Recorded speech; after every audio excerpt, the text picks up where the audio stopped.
So welcome back, guys, to another episode, live discussion, breakdown, review, whatever you want to call it. Today we are sort of discussing the Demon's Head episode, Gotham Season 4, Episode 4. This episode we met Niles Winthrop, Winthrop, I don't know how to pronounce it, and his grandfather, no, that was him, Alex Winthrop and his grandfather Niles Winthrop, and that's because Bruce took the blade of Ra's al Ghul to investigate it. Since last episode, obviously Bruce won it for like around $2 million or something like that. And obviously Ra's al Ghul wanted it back this episode. Now this episode with Niles and Alex was quite an emotional one, and I feel like it was quite an important one to a degree.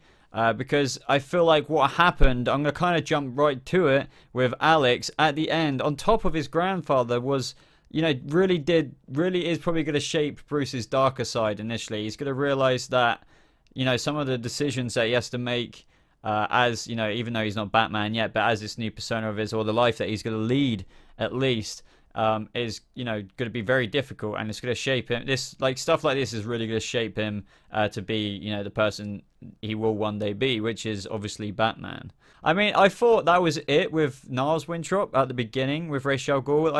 I kind of saw that coming, but when at the end, you know, Bruce must feel so bad. I mean, think how bad you would feel thinking, right, okay, well, I'm not going to give this knife over to you because that's what he wanted, otherwise I'm going to slit this guy's throat, and then you don't do it, and then Ra's al Ghul goes ahead and does that. That must be insane. I thought Benedict was very good this episode. I haven't actually seen him in too much beforehand, the guy who played Alex Winthrop. I really liked him, and I thought maybe, you know, this might be a guy Bruce might not necessarily know who's Batman one day, but he can go to every now and again if he needs something analyzed. It might be something cool like that, because obviously they teased that Alex had a lot of historical knowledge as well, and he could have really gone into that, into Bruce's Batmanhood, but no, they got rid of him as well, and that was really, I felt like it was actually pivotal. I'm glad they did it, because stuff like this has got to happen to Bruce, for as I said, like, for him to be the dark man that he is one day, and he's gonna get there somehow. Penguin this episode. Penguin, we saw last week, uploaded to social media or YouTube, wherever you want to put it, that we saw this clip. I don't know if all of you saw it, but we saw the clip of Nigma sending those two people into Oswald doing that rap, or, you know, that riddle rap, actually written by Ben McKenzie himself, since he wrote this episode, The Demon's Head. Interesting fact in case some of you didn't know this. But yeah, that riddle was hilarious. Enigma really has lost it. He spent like several hours trying to make a riddle that he would have made in less than probably like a minute beforehand. You know, it was very bad, and Oswald, instead of actually, you know, he could have froze him again this episode, but he chose not to, because the man that the Riddler, or should I say Edward Nigma in a minute, now is better revenge than just freezing him or killing him. He wants him to live knowing that he's not as smart as he used to be, not as intellectual as he used to be.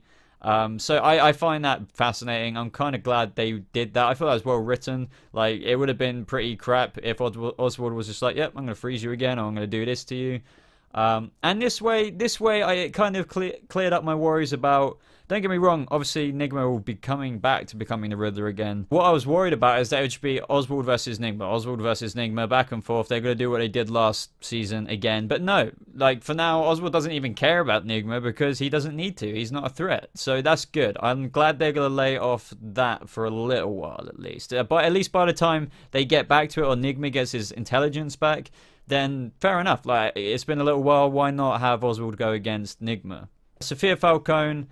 This episode was very good. I actually really like Crystal Reed. I think it's gonna add an element to Gotham, which is new, fresh, and great. Her interactions with Oswald, she's got him wrapped around her little finger. Little does he know it. And I'm kind of surprised. Don't get me wrong. They did kind of point that out in the episode. Oswald was just like, "I've got your father's voice just whispering in my ear. Be careful," because he straight up knew what Sophia Falcone was doing, you know, basically coming back to take over the city from Penguin, but he didn't exactly get it right. He thought that she was just going to get her father's empire back, and, you know, for him, but then he's kind of relaxed about it by the end of the episode.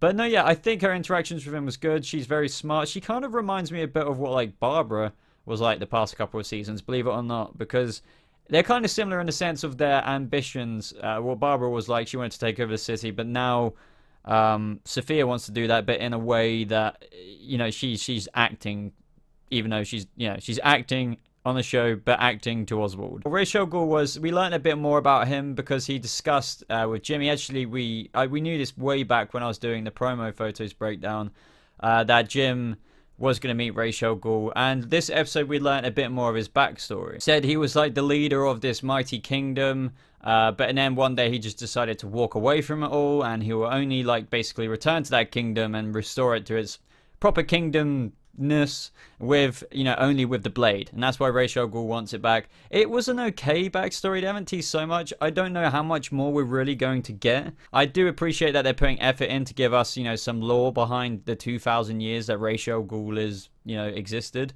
But yeah, I hope they kind of elaborate even more, because right now, if they ended it just on this, I wouldn't be necessarily 100% happy. But no, the scenes of Ra's al Ghul was great. Alexander City was good. There wasn't any Barbara Ra's scenes in terms of what really peed me off. The last episode, that really just, I think that triggered quite a few people. You know, with, you know, Barbara and Ra's just being kind of intimate. At the same time, I don't kind of mind it. I do mind it. I rather it wouldn't have happened at all because it's just not necessary. But at the same time, it's just like, I know it's nothing romantic, but why bother? Like, if it's not going to be anything anyway, just don't do it, because it kind of took away from Alexander Siddig's Ra's al Ghul. Alfred scenes, I love Alfred so much. He really is my favorite Alfred out of anything, any iteration we've seen. Just like, you know, when he's like, what have you done with my boy? He really does look to Bruce like his own son now. And it's just, like, honestly, as cheesy as it sounds, moments like that almost tear me up, because it's just like, he's so protective of Bruce. And it's so obvious. Obviously, he is. It's Alfred. But, you know, that acting's great. Like, Sean Pertwee's absolutely freaking brilliant. And when he punched Ra's al Ghul in the face, that was hilarious. But no, yeah, Ra's al Ghul ended up in Blackgate Prison. But it's all a part of his plan. Like, I don't know exactly what he wants to do in Blackgate, but he was smiling when he got there. And, you know, the second everyone saw him get taken by the GCPD and say that he's going to Blackgate, you know, prison, I knew from the second that happened, I was like, well, he wants to go there. He wouldn't let himself get captured for any other reason. It was very interesting seeing Jim meet with Barbara again, but it wasn't the payoff that I kind of expected. I think, like, everyone's kind of referenced Barbara in Gotham so far. Everyone thought she bit the dust. Like, obviously she died.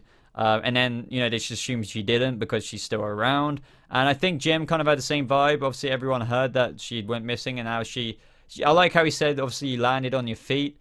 And she's just there. So he said you seem different. And I don't know. I kind of was hoping for something more in that scene, but, like, it was still cool. They're obviously not giving too much to Jim and Barbara, or maybe that's what they're telling us. They're like saying, you know, don't worry, we're not gonna have a massive thing with Jim and Barbara this season, or at least not yet anyway. So I don't know. I thought it was okay, but I guess I was just expecting, like, holy shit, Barbara, or something like that. In conclusion, this episode I thought it was a good episode. It wasn't an amazing episode, but I thought what happened in it was very important. I thought what happened with Alex Winthrop was really important for Bruce to realize that he's got to lose people in this life that he's choosing to live, because he's seriously involved with one, you know, think about it, it is a kid getting involved with someone dangerous and 2,000 years old, has a league of, you know, shadows in this case. You know, it's just, I thought it was very pivotal for, you know, I said it at the beginning of this video, it must be weighing so hard for what happened to Alex. That must be really tearing him up, and I think he's going to learn a very valuable lesson there. And I think it's actually going to play out in the episodes to come. But I like the Nigma stuff, because I think, you know, Grundy is obviously coming next week, so we're going to get Nigma getting more involved with Grundy, and he's going to really try and want to find his new identity, so that's going to be very interesting to see. It's going to be interesting to see how Lee Tompkins gets involved with Grundy and Riddler.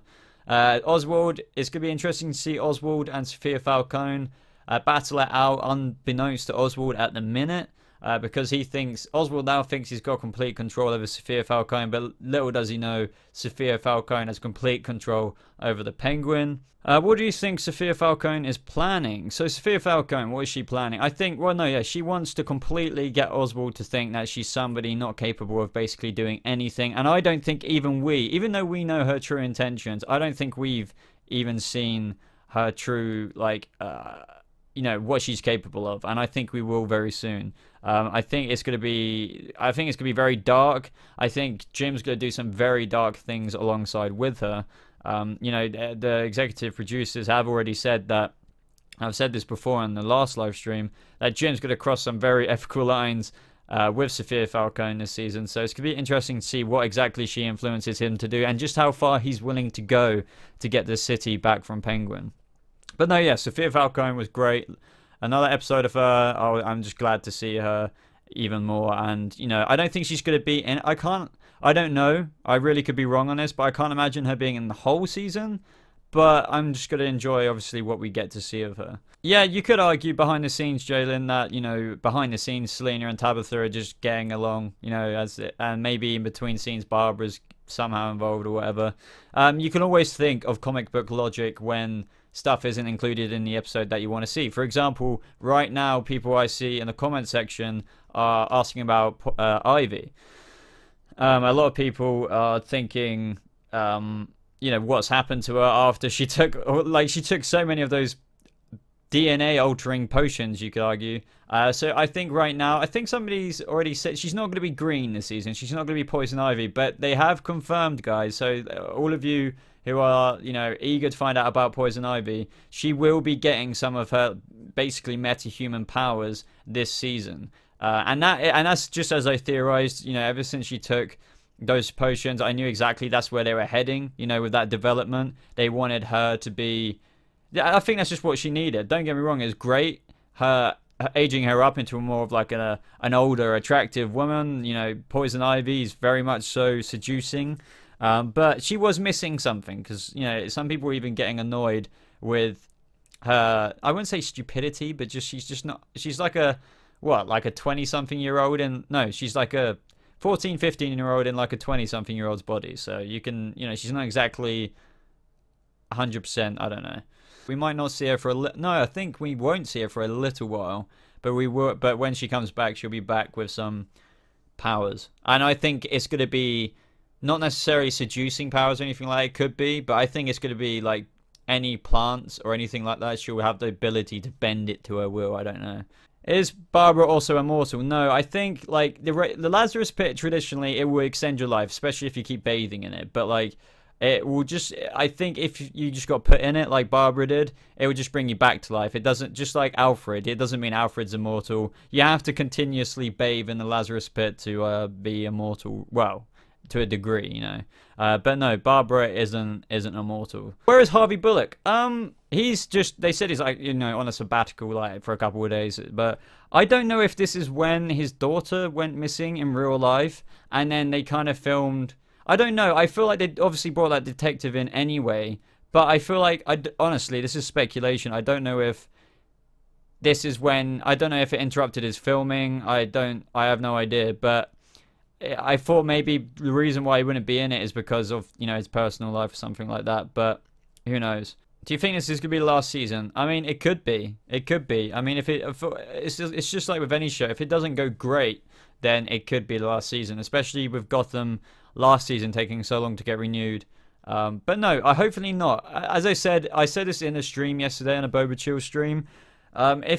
With what you know how you pitch something to like people if you want to sell something to them, like a company, with what they pitched for Gotham season 4, the long Halloween, everything, Batman Year 1, the second half, all the things they've got going for it, I would say I would throw my money at Gotham. I'd say just film it. It sounds great what you're doing. So hopefully not, but it depends if there's much more things like the Barbara and Ra's al Ghul things to come. You know, if there's lots of surprises like that, that will just, you know, be like, you know, making us feel like that is just ridiculous. Well, personally, I thought that was ridiculous. Thank you, everybody, for joining the stream. Don't worry if you didn't make it, if you're watching this afterwards. See you guys in tomorrow's video. It will be a live... No, it won't. It'll be a breakdown of the episode 5 trailer, so keep an eye out for that. But yeah, thank you for joining, everybody. I really appreciate the support. Thank you for sticking by with me with this screwed up shoulder. Absolutely screwed up, broken shoulder. And I'll see you guys in tomorrow's video. Take care, guys.